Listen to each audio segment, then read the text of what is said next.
symbol, I am an original. Aaron Burr passionately sings these words in the musical Hamilton, and I am saying them passionately in front of you today, and I wouldn't have been able to do that even 5 or 6 years ago. See, I shouldn't be here. Like, not just standing on stage speaking in front of you, but at all. I was 13 the first time depression led to thoughts of suicide.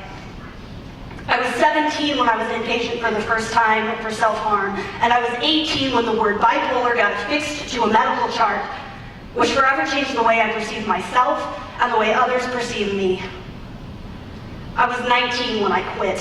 I was done. Forget it, whatever. This is who I am. This is my identity. I have nothing else to rely on. I am bipolar. I am nothing else. I quit. I was done. I was worthless. It was over. This was my life. I gave up.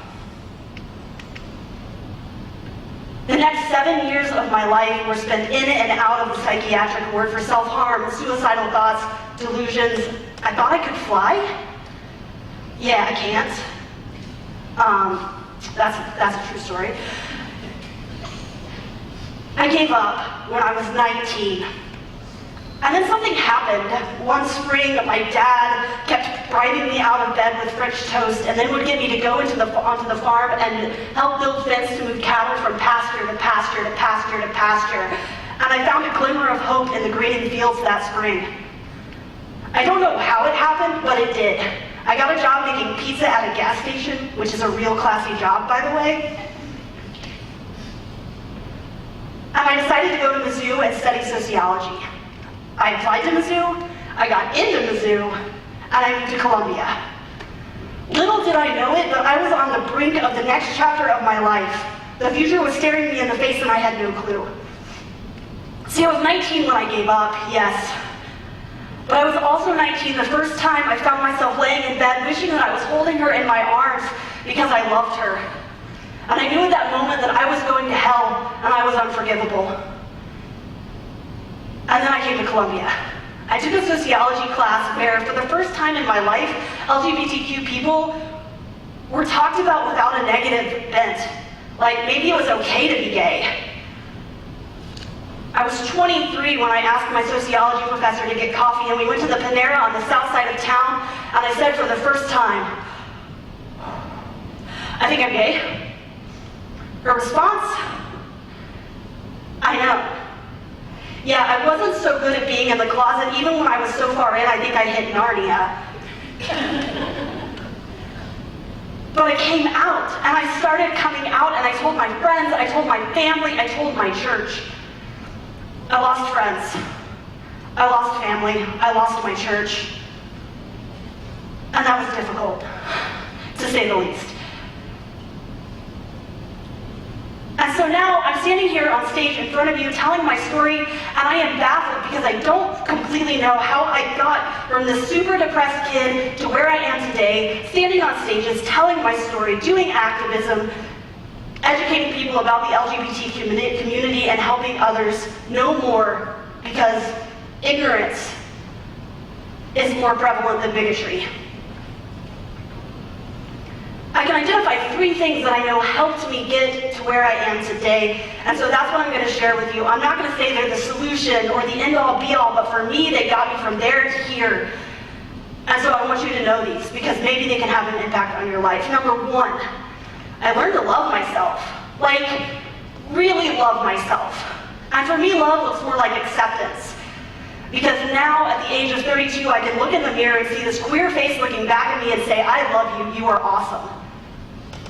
It's taken me that long to get to this place.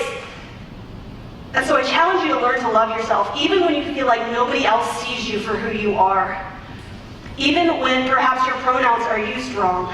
Even if your name is not used correctly, you are seen and you are important and you matter. Just the way you are, no matter how anybody else perceives you.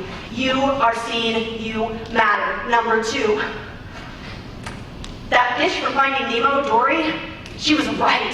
Just keep swimming. I know, right? A fish is dropping truth bombs, whatever. But you know what? It changed my life, so we're gonna roll with it. I didn't get from where I was to where I am today. 17 to 33 is a long time. And it happened by taking minuscule, stupid, little baby steps. Steps that in the moment it seemed inconsequential, like whatever. One day I said to myself, I'm not going to hurt myself today. I failed. Another day, another challenge, and I kept going and kept going and kept going and kept going. And one day I didn't hurt myself. 1 week I didn't hurt myself. 1 month, 3 months, 6 months, a year, 8 years. It has been 8 years since I last hurt myself. And it's because I took these stupid little baby steps. I got from there to here. Because I made the choice to go to therapy, I made the choice to take my medicine, and I still make the choice to take my medicine. I still make the choice to go to therapy. I still make the choice to make the decisions that keep me healthy and happy. Number 3, fight your brain. Like, I don't know about you, but my brain likes to tell me all sorts of lies about how worthless I am. There are days when I wake up and my brain is like, good morning, you worthless piece of crap, I hate you. You're terrible, why are you even trying? Why are you doing this work? Nobody cares, nobody's listening, whatever, stop it. Just lay in bed, that's all you're good at. Fight those thoughts, we all have them. Challenge them. For real, what I do, my brain comes up with these thoughts and I say, okay brain, you're thinking these things. I get it, that's cool. And then I make a list. Literally write it down, make a list saying, here are the reasons those lies are not true. Oh yeah, I'm worthless? Whatever. You know what, the work I'm doing is having an impact. I have letters from people who say, man, you know, I never thought I'd be where I am today, but you gave me hope.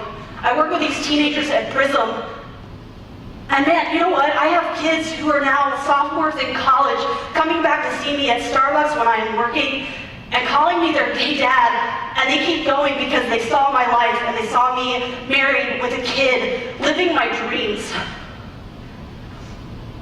Fight your brain, because your brain may be full of lies, but you can combat that. You can come up against your brain. You know, Alexander Hamilton wrote his way out. Well, I decided I'm going to think my way out. I'm going to use my brain to fight my brain. Every time that those thoughts come up, I'm going to challenge them. And challenge them is what I have done. And so I stand here today in front of you and say, I am inimitable, I am an original. I am not throwing away my shot. As George Washington says to Alexander Hamilton, do not throw away your shot. Thank you.